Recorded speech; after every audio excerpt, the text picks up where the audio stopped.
What if I told you that the most popular budgeting rule taught by financial gurus is actually keeping millions of people broke? Today we're diving deep into a financial showdown that could completely change how you handle your money. I'm talking about zero-based budgeting versus the famous 50-30-20 rule. And by the end of this video, you'll discover which method could be the key to unlocking your financial freedom. Most people think budgeting is just about tracking expenses. But here's the truth nobody wants to admit. Your budgeting method isn't just a tool, it's literally programming your financial future. And if you're using the wrong system, you might be sabotaging yourself without even knowing it. Let me start with a story that'll blow your mind. April, a marketing manager making $60,000 a year, followed the 50-30-20 rule religiously for 3 years. She allocated 50% to needs, 30% to wants, and 20% to savings. Sounds responsible, right? Wrong. After those 3 years, she had almost nothing to show for it, except a growing sense of financial anxiety. Meanwhile, her colleague James, making the exact same salary, used zero-based budgeting. 3 years later, he had paid off his student loans, built a 6-month emergency fund, and started investing aggressively. Same income, completely different outcomes. The difference? Their budgeting philosophy. So, what exactly is the 50-30-20 rule? This budgeting method suggests you divide your after-tax income into 3 simple categories. 50% goes to needs like housing, utilities, groceries, and minimum debt payments. 30% goes to wants like entertainment, dining out, hobbies, and shopping. 20% goes to savings and debt repayment beyond minimums. Financial educators love this rule because it's simple to understand and easy to implement. You don't need spreadsheets or complicated calculations. Just divide your income and spend accordingly. It feels like a balanced approach that doesn't require extreme sacrifice or lifestyle changes. But here's where things get interesting. Zero-based budgeting operates on a completely different philosophy. With this method, every single dollar you earn must be assigned a specific job before you spend it. Your income minus your planned expenses should equal 0, hence the name. This doesn't mean you spend everything. It means every dollar is intentionally allocated, whether that's to rent, groceries, entertainment, savings, investments, or debt repayment.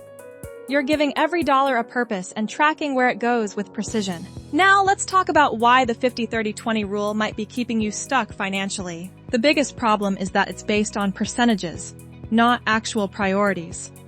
Think about this logically. Why should your wants always get exactly 30% regardless of your financial situation? If you're drowning in debt, why would you allocate 30% to entertainment and shopping? If you're trying to build wealth aggressively, why limit your savings to only 20%? The rule assumes your financial priorities stay the same regardless of your circumstances, which makes 0 sense. Here's another massive flaw. The 50-30-20 rule doesn't account for income fluctuations. If you're a freelancer, commission-based worker, or business owner with variable income, this percentage-based system becomes completely useless. How do you allocate 50% to needs when you don't know what your income will be next month? Zero-based budgeting solves these problems because it forces you to be intentional about every financial decision. When you have to assign every dollar a specific purpose, you naturally start questioning whether each expense truly serves your goals. That daily coffee might seem harmless under the 50-30-20 rule, but when you're allocating specific dollars to it in a zero-based budget, you'll think twice. Let me share the psychological advantage of zero-based budgeting. When you know exactly where every dollar is supposed to go, you develop what I call financial consciousness.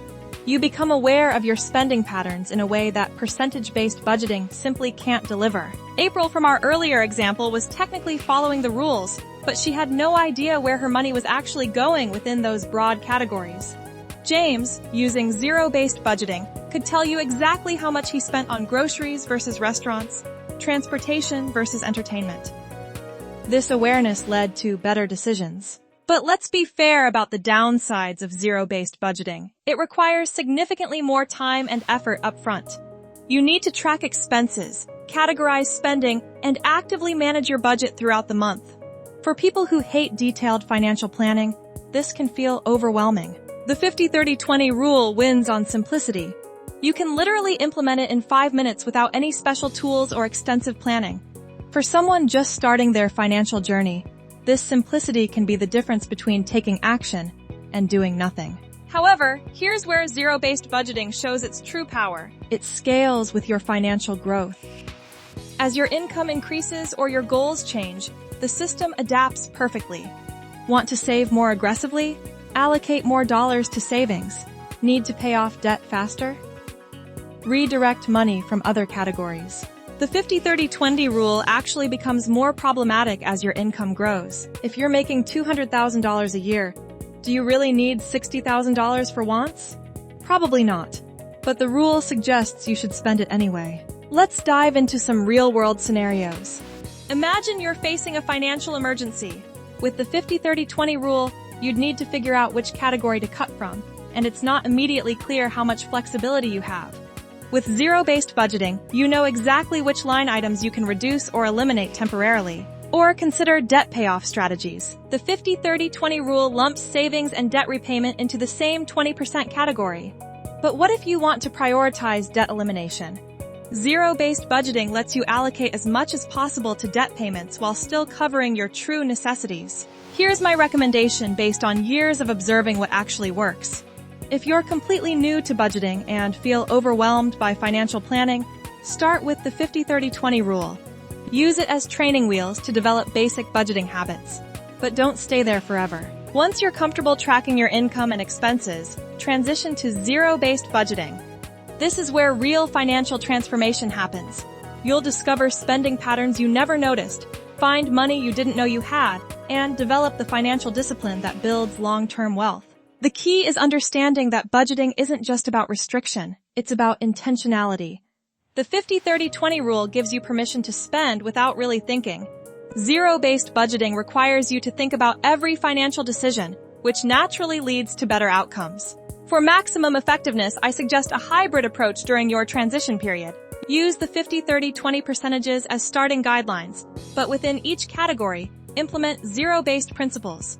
Assign specific dollar amounts to specific purposes, rather than just spending freely within the percentage limits. The bottom line is this. Your budgeting method should serve your financial goals, not limit them. The 50-30-20 rule works for basic financial stability, but zero-based budgeting builds wealth. Choose the system that matches your ambitions. Remember, the best budget is the one you'll actually follow consistently. But don't let simplicity become an excuse for mediocrity. Your financial future is too important to leave to arbitrary percentages. If this video helped clarify the differences between these budgeting methods, smash that like button and subscribe for more financial education content. And tell me in the comments which budgeting method you're planning to try. Your financial transformation starts with the very next dollar you earn, so make it count.